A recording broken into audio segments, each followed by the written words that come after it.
முந்தைய நாளின் நிகழ்வுகளின் தொகுப்பினை அசை போடுவது வரும் நாட்களின் செயல் திட்டங்களை மேலும் மெருகேற்றும் என்கின்ற நோக்கில் அதற்காக வழங்கப்பட்ட ஆசிரியர்கள் திரு வெங்கடேஸ்வர ராவ் மற்றும் திருமதி பி நதியா பட்டதாரி அறிவியல் ஆசிரியர்கள். இவர்கள் இருவருமே அந்த 3/2000 நிகழ்வுடைய தொகுப்பினை வாசித்து நம் கண் முன்னே முந்தைய நாளுடைய பயிற்சியினை முன்னிறுத்தினார்கள். அவர்களுக்கு நம் பயிற்சியின் சார்பாக மனமார்ந்த வாழ்த்துக்களை தெரிவித்துக் கொள்கிறோம். நாம் என்னதான் எங்க நமக்கு நம்முடைய எண்ணம் பிசிக்கலி பிரசன்ட், மென்டலி ஆப்சென்ட், ஸ்கூலுக்கு தான் நேரம் போயிடுது. அடுத்ததாக நம்மளுடைய நேற்றினுடைய 2வது நிகழ்வாக டாக்டர் இலக்கியா உதவி பேராசிரியர் MKJC வாணியம்பாடி அவர்கள் இயற்கையின் படைப்பினை நம் உடலின் முக்கிய பாகங்களில் ஒன்றான இவ்வுலகினை அளவிட முடியாத அளவுகோல் ஒவ்வொரு நிகழ்வுகளும் ரசித்துக் கொண்டிருக்கின்ற காரணமாக இருக்கின்ற நம் உடலுடைய மிக பெரிய பொக்கிஷமான கண், இதன் செயல்பாட்டிற்கு காரணமாக இருக்கின்ற ஒளியின் அடிப்படை பண்பிலிருந்து அனைத்து விதமான தகவல்களையும் ஒளிப்பட வீழ்த்தி நம் ஆசிரியர்களுடைய கரும்பலகையில் பயன்பாடு இவற்றின் மூலமாக பல்வேறு ஐயங்களுக்கு சிறப்பானதொரு பாடப்பொருளை மேலும் நம் கேள்வி கணைகள் மூலம் நம் பாடக்கருத்துக்களை தெரியாத புரியாத பகுதிகளை அவர்களின் பாணியில் மிகவும் தெளிவுபடுத்தி ஒளிக்கு ஒளி கொடுத்து உயிரோட்டம் கொடுத்த உதவி பேராசிரியர் அவர்களுக்கு நம் அனைவரின் சார்பாக பாராட்டுதலை தெரிவித்துக் கொள்கிறோம். அணுவின் சக்தியை ஆக்க வேலைக்கு மட்டுமே பயன்படுத்த வேண்டும் என்ற அறிவியல் அறிஞர்களின் கூற்றுக்கேற்ப, அறிவியல் அறிஞர்கள் மட்டுமல்ல அனைத்து தலைவர்களுமே சொல்லியிருக்கிறாங்க, அணுவினுடைய சக்தியை ஆக்க வேலைக்கு மட்டுமே நாம் பயன்படுத்த வேண்டும். அடுத்ததாக கடைசி நிகழ்வாக நம்மளுடைய திருமதி பி அமுதா சீனியர் லெக்சர் அவர்களே நமக்கான வகுப்பறை சூழலை மிகவும் அருமையாக ஏற்படுத்தி கொடுத்தார்கள்.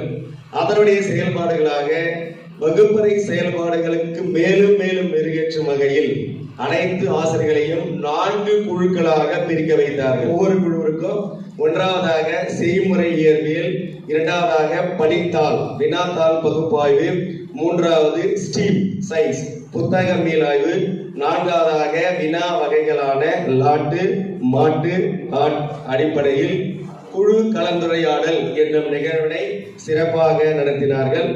இயற்பியல், வேதியியல், தாவரவியல், வியலியல் என்று இந்த 4 பாட உட்பிரிவில் இருக்கும். அது அவங்க மேஜர்ல நம்ம கொஞ்சம் ஸ்ட்ராங்கா இருக்கும். அடுத்தவங்களுக்கு சொல்லிக் கொடுப்போம். நேற்று பார்த்தோம் நம்மளுடைய இந்த வகுப்பறையே ஆய்வகமாக மாற்றப்பட்டு அதுல நம்ம லெக்சர்ஸும் நீங்க எங்கேயும் போகாதீங்க, அங்கேயே இருங்க அப்படின்னு இருந்த இடத்திலே அந்த ஆய்வகத்திற்கு தேவையான அனைத்து பொருட்களையும் நம்மளுடைய தேடிட்டு கொடுத்து இந்த வகுப்பறையை ஆய்வகமாக மாற்றி நம்மளுடைய அனைவரையும் செயல்பாட்டையும் மெருகேற்றினார்கள். ஆசிரியர்கள் அனைவருமே மிகவும் அற்புதமாக குழுவாக செயல்பட்டு இந்த பயிற்சியை நாம சிறப்பாக மேற்கொண்டு இருக்கிறோம் என்பதில் ஐயமில்லை. என்னுடைய கடைசி கருத்தாக நேற்று நடந்த பயிற்சியானது செயல்மிகு பயிற்சி நாளாக அமைந்திருக்கும் என்பதில் என்னுடன் பயணித்துக் கொண்டிருக்கின்ற அனைத்து ஆசிரியர்களும் சார்பாக தெரிவித்துக் கொள்கிறோம். என்றும் உங்களுடன் ஒருவரான KS பூபதி, அறிவியல் பட்டதாரி ஆசிரியர், அரசு மேல்நிலைப்பள்ளி, கள்ளப்பாடி, குடியாத்தம், வேலூர் மாவட்டம். நன்றி, வணக்கம்.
இப்போ என்ன பண்ண போறோம் அப்படின்னா, இந்த ஒளியாகிய லைட்டும் சவுண்டையும் ரெண்டுத்தையும் நான் இதை ஒரு சின்ன சோதனை மூலம் வந்து முயற்சி பண்ண போறேன்.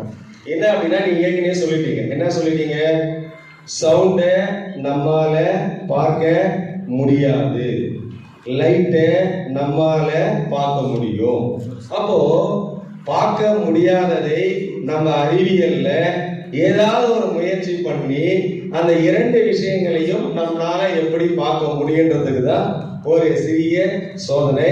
இந்த சோதனையுடைய தலைப்பை பொறுத்து என்ன அப்படின்னா, உனக்கு குறிச்சிங்க, ஒளியை ஒளியால் பார்த்தல். ஃபர்ஸ்ட் வந்து இது போட்டுங்க, சவுண்டு போட்டுங்க.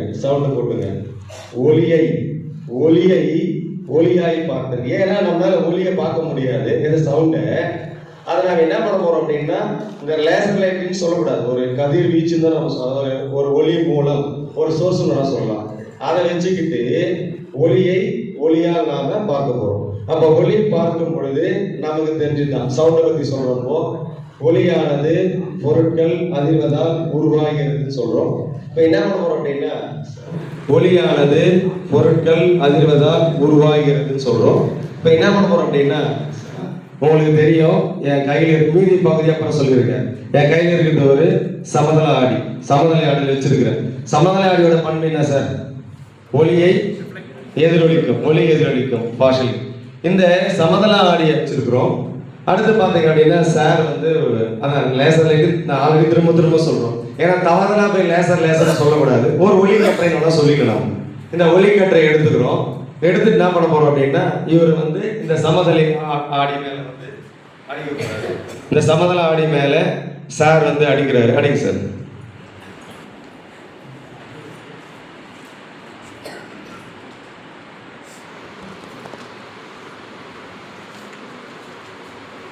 அனைவருக்கும்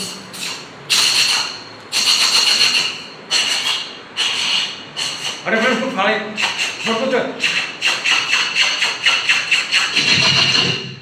நம்மளுடைய வாய்க்கு அருகாமையில வச்சு பேசும் பொழுது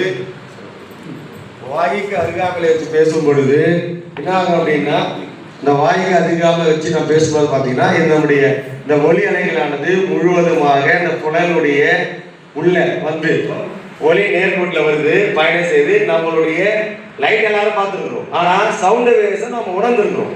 அந்த உணர்றதுக்காக நான் தலைப்பு கொடுத்துருக்கேன், ஒளியால் பார்த்தல். அப்ப நாம என்ன பண்ணோம் அப்படின்னா, நம்மளுடைய தொண்டையில பகுதியில வந்து அது